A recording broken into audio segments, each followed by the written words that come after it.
Hey kids, my beard is starting to grow back, and the word of the day is collapan.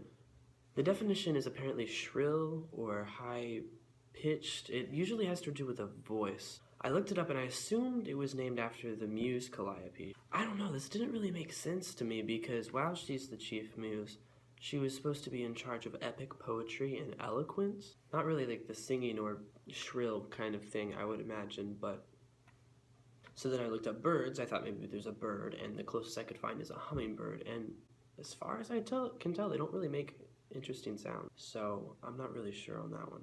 Although, apparently in their mating rituals, the males flap their wings so fast that it makes a sound, and that's pretty cool, I think, but not what I'm looking for. Alright, well, I thought it was finally time I made a video explaining why I decided to name my channel Staircase Wit. There's going to be a lot of French involved in this explanation though, so instead of stumbling through it myself, which would be awful, you don't want, I've decided to let YouTube and Google Translate help me out. Right, so the term staircase wit actually is a translation from a French phrase. I'm assuming it's more common in their language because you don't really hear it much in ours, but it's called l'esprit de l'escalier. And it was first used by Denis Diderot.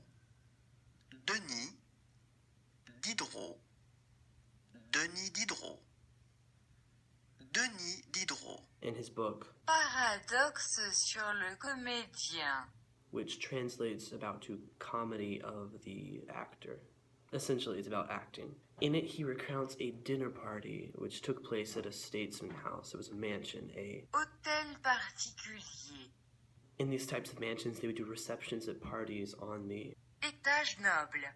which is, I guess, the second floor. It's like a reception hall on the second floor where all the guests mingle. You've seen movies that were like in old time periods. You know what that was like, right? So here's the exact quote from the book, except it's not exact, it's translated because I speak English and I'm sure all of you guys do. So here we go. A sensitive man, such as myself, overwhelmed by the argument leveled against him, becomes confused and can only think clearly again when he reaches the bottom of the stairs. He's referring to, I guess, a conversation, and as the two were leaving, they'd go down the stairs together, and for people like him, and really most of us, you can't really think of what to say in the moment. And so as we've adopted it to modern times, all the phrase really means is when you can't think of the right thing to say in the moment, but then later, the perfect comeback. That's usually how it happens. We have the perfect comeback, like 3 hours later, the person's long gone, they've forgotten about the conversation, but now we know what we would have said. This expression has always stuck with me, not because of the actual communication aspect, I guess. I've never really had much trouble keeping up conversations, bouncing back and forth, I don't know, it's kind of my thing. But just looking at life in general, I've always been a procrastinator. And I guess when I think of staircase wit, the phrase, I think of, it sort of encapsulates one of my greatest fears.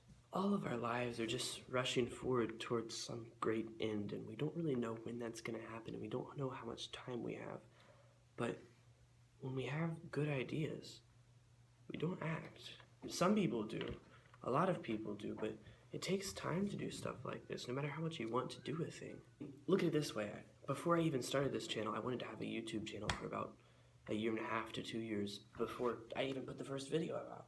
I love music. I started playing the piano at a very young age. I did band after that, I started singing after that, I've been beatboxing. I want to communicate that to the world, and I want to record something. I want to record actual music, and I want to release it. I want to have my own official discography, right? But I haven't done it. I'm 19 years old now. I just had my birthday. Happy birthday to me. But I feel like out of all the things I've thought of, have I really made an impact? But it's not even really about bettering the world. It's about potential and taking opportunities and taking risks. I don't want to one day look back on my life and think I've spent all this time waiting, but the moment's gone. Whatever potential I had to do something, it's gone. I've lost. I don't want to be wasteful with my life. On a side note, I think that's part of the reason so many people want a lot of money, but then when they get it, they aren't really satisfied. Hallmark movies will make it all about personal relationships, but sometimes it's not even that. It's just, I think people see money as the power to do things, right? The paper doesn't matter. It's just ink on paper. We could do that ourselves. It's a symbol. So money equals power, but then once people have that power, they still don't have the motivation.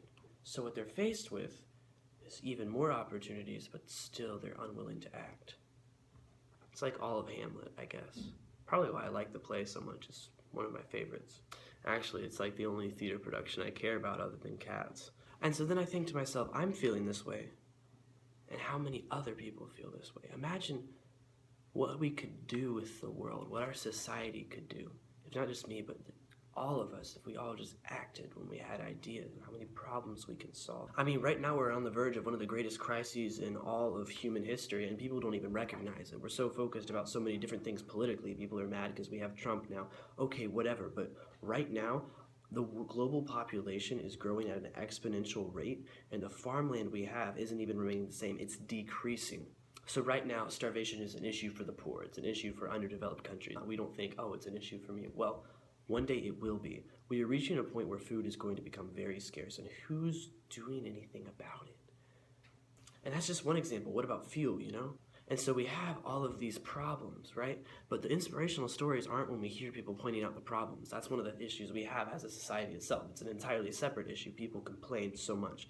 And it's not that they complain. It's not that they find problems. You can't fix a problem until you find it. What's wrong is people stop there. And so really, I guess what this channel is about and what this video is about is making the most of what we have, doing something. And sometimes that's starvation, and sometimes for me it's reading Frog and Toad. After all, some of the greatest good we can do for people is putting a smile on their face sometimes, right? Just something to think about. Thanks for watching. Love you guys. Don't ever change. Where did it all go?